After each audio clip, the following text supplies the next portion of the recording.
everybody, my name is Modern Day James. We're here at New York Comic Con, not San Diego Comic Con, and we are going to be interviewing some artists in Artist Alley today. So they're going to answer all your questions you have about being a professional artist. So do you have any drawing advice for young students that are just starting out?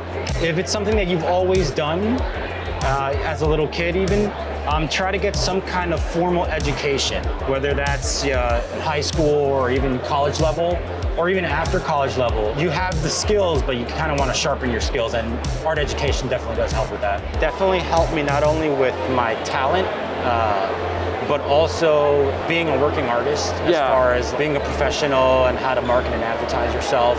I learned all that stuff in art school. I went to college for 4 years and I studied fine arts and a little bit of architectural design. Cool. All that time I wanted to be a comic book artist, but I didn't really know how to get my foot in the door. So when I went to the Kubert School, which was just an art-focused school, they taught me all the stuff that I just told you about. That's the marketing and the advertising, self-promotion, making contacts, that kind of stuff. In most cases, if you're better with your deadlines, they're more likely to hire you than if you're even better artist with not so good schedules. So, yeah, that makes sense. Yeah. All right, so drawing advice for students that are new to art. I think making a list of the things that you're not good at, like actually writing it down instead of being vague and saying I want to get better. You know, I think being organized and having direction is the best way.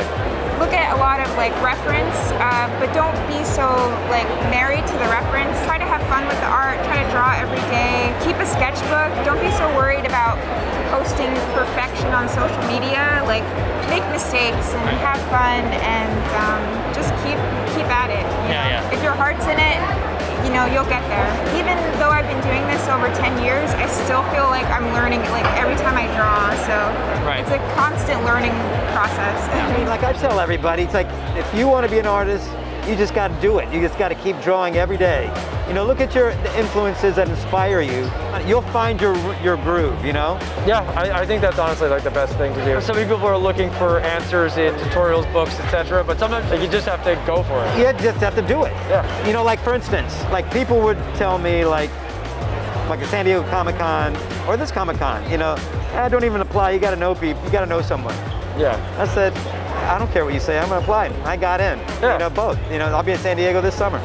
So, you just gotta do it. And believe in yourself. No one's gonna believe in you more. I really think the biggest thing students struggle with is finding who they are. And I guess that kind of goes hand in hand with being maybe a young adult and going on your journey of really discovering what you stand for and what you want to, who you want to be. But in your artwork, I think that really shows, because if you're not working on something or drawing something that you really like, then you're not putting that passion or really applying your mind to be into it. Right. So I think a lot of students, they'll try to draw things that they think the world wants to see, or they think they should have it in their portfolio, when really I think people really start to stand out and grow into a good artist when they're just pursuing what they want to draw. When I was a kid, I was super into games. I was so passionate about these games. I was let's just draw a bunch of fan art for it, and then it kind of went viral online. And then I was able to make a career out of it, sort of, where I would sell art prints, go to conventions selling. When it comes to designing stuff, that's all from my imagination. But when I'm doing comic book pages or even a cover, I'll still use some reference as well. I'll sometimes take a photo of myself, or maybe I'll ask my son to pose, and just so I get an idea of how the pose should look, versus mucking around for, an hour and being unhappy with the pose, which is kind of what I used to do when I first started. And I thought, with digital cameras, I thought maybe taking a picture would help, and using some reference that way. Ooh. Oh, you know what? If I could go back in time, I'd probably give myself this kind of advice as well. Okay. I think draw what you love. Yeah. I think in today's society, we are pressured by just numbers or algorithms, or oh, this is what people like, or this is what fandom people like. Just draw what you love, and by doing that, you'll gain an audience that really loves what you love to draw. Yeah. And that's where you get your loyal fan base from. Yeah. So draw what you love. And you started before social media was a thing, right? So you know what it was like before then, and you just drew because it was you saw Pokemon or you saw something and you go, oh, that's awesome. I want to be able to do that. That's a blessing, I think, to grow up without social media. You get to kind of live in the moment, be present with like things that are going on. Nowadays, I think there is a pressure to. I think we're all tapping back into that inner child where we just want to draw cool shit, right? And so I think that's a message everyone in the world can kind of like gravitate towards. Like, make music you're proud of, make art that you're proud of, and that you want to, that inspires you. Students, what do you think the best advice you think students need to hear? That failure is okay, and that not everything's going to be perfection. So it's okay to kind of have a couple of stumbles before you get to a level where you feel most confident with your style and your technique. I think with every painting you do, you always want to try something a little new that's challenging, so that even though it's not like a huge challenge, you're still trying to tackle something that you haven't done before, and that's you're always wanting to grow. It sounds very cliche. But finding your own voice, So we all have our influences, but you got to take your work outside of those influences, to find your voice. I mean, it takes a while. You know what I mean? You got to go through some things, as life is, in order to really find out what's going to really work for you.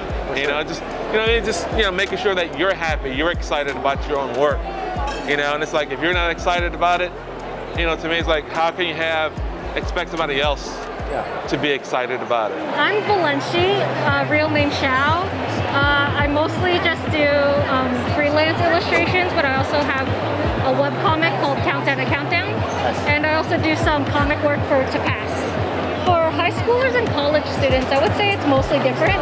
Do what you can at home to try to find out what path of career you want to take if you actually want to be an artist, because for art classes, they might not necessarily teach you the things you necessarily want to learn. Like for example, when I was in SVA, they mostly taught me digital video editing and stuff like that, and that wasn't what I wanted to do. So I ended up dropping out, taking a gap year to figure out what I wanted to do at home. So I would say, stay at home, try to learn what you want to learn and see if that's what fits you. And then you could try to figure out what classes you want to take. Some heroes choose to embrace the technology at their disposal. That's not too far off from the journey artists take when learning how to do digital art. And Proko has teamed up with John Neimeister, a digital art pro, to bring a course that will teach aspiring digital heroes everything they need to know to get started. Check out proko.com/digital painting to get started today. I guess we gotta do a little intro. Oh, you don't have to intro me at all, by the way. It doesn't. This is all about you. James on YouTube. He draws and is a really cool guy. Well, now I feel like he's lying about me because he doesn't know.